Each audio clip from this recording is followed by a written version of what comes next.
Today in our 2017 Honda Pilot, we'll be having a look at and installing the Curt T-connector vehicle wiring harness for factory tow package vehicles with a 4-pole flat trailer connector.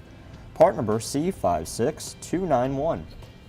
Okay, here's what our trailer wiring looks like installed. When it's not in use, we can just store it down here, up out of the way in our cargo compartment, and close the cover on up. And it's out of the way. We don't have to worry about it getting snagged on anything when we're loading cargo in and out of the hatch. When we want to use it, we can simply open up our cover, grab our wire here,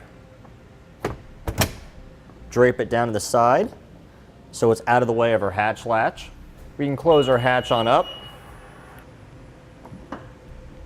And as you can see, we have an adequate length of wire which drapes down right next to the receiver on our hitch, making this an ideal wiring harness that will hook up to our trailer and yet store out of the way when we're not in use, so we don't have to worry about the elements damaging it. We do have a dust cover here, which is provided, which covers up our connector when it's not in use to help keep the dirt and debris and other items out of it, causing a poor connection or a short. This wiring harness gives us the basic lighting functions that are required by law in order for us to safely tow a trailer. The green wire here is our right turn signal and right brake light.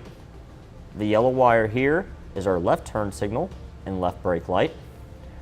The brown wire is our tail lights and running light signal, and the white wire is our ground. Okay, this wiring harness provides us with 3 amps of power output for our turn signal and our brake light signals per circuit. Now our tail light and running light function, we have a total of 6 amps of power output there. This should be an ideal amount of power for towing a trailer that even may be a little bit older and have quite a few incandescent lights on it. If we have LED lights on our trailers, we will have no worries at all towing it, even with a large amount of lights on it. Now that we've gone over some features of our wiring harness, we'll show you how to get it installed. All right, to begin our installation, we'll have our rear hatch open. We'll take off our cover here for our cargo compartment. Slide that forward. Now our cargo compartment will just lift up on this front section.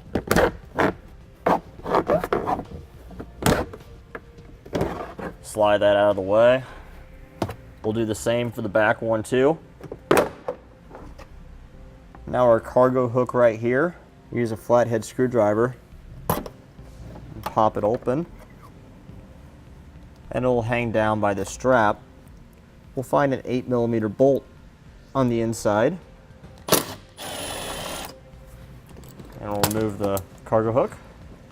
Okay, our bottom cargo hook, we'll fold it down, and we'll use our screwdriver again. It's a little difficult to get in there, but once you have it popped loose, it'll fold down. And you'll find a Phillips screw on the inside.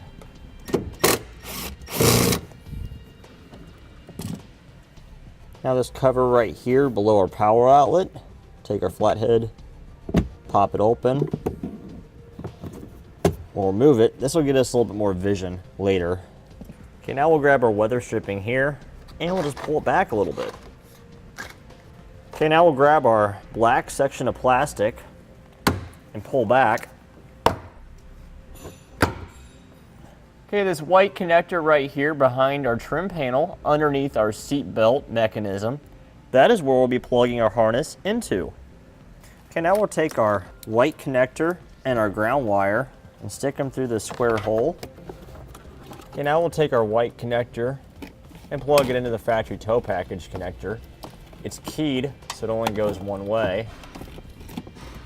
Once you have it inserted, push fully until it clicks into place. You can pull back on it, make sure it's secure. Okay, now our ground wire, we need to attach directly to our body's sheet metal with either the provided self-tapping screw or removing an existing bolt that goes to our vehicle sheet metal and putting this around the bolt and reinstalling the bolt, which is what we're going to do here because we don't want to drill another hole in our vehicle's body. There's an 8mm bolt right here, which we can remove.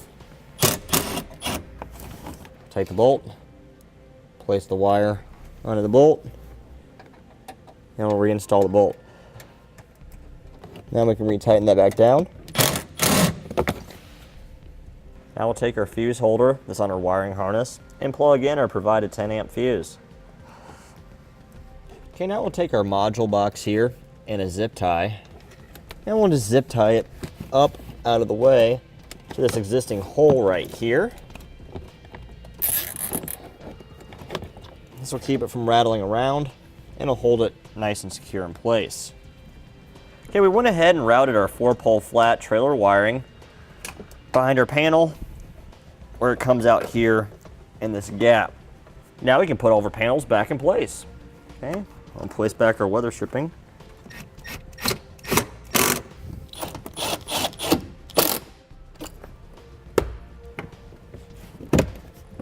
Okay, now we're underneath the hood of the vehicle. We have a fuse box right next to our master cylinder. We'll open the lid. There's an empty spot right here where we need to install our provided 30 amp fuse. And now we can replace the cover. Okay, now we're going to use a 4-pole flat trailer tester. It's part number I26 on our website, so we can test our wiring. Turn our headlights on. You can see our tail light and running light functions are working. Do a left turn signal, right turn signal. Now we'll step on our brakes. Those are working. And we'll try our brakes with turn signals as well to make sure they function properly. And as you can see, everything's working properly. And that completes our look at and installation of the Curt T-connector vehicle wiring harness for factory tow package vehicles with a 4-pole flat trailer connector, part number C56291 on our 2017 Honda Pilot. Click the link below to shop, learn more, or visit us at etrailer.com.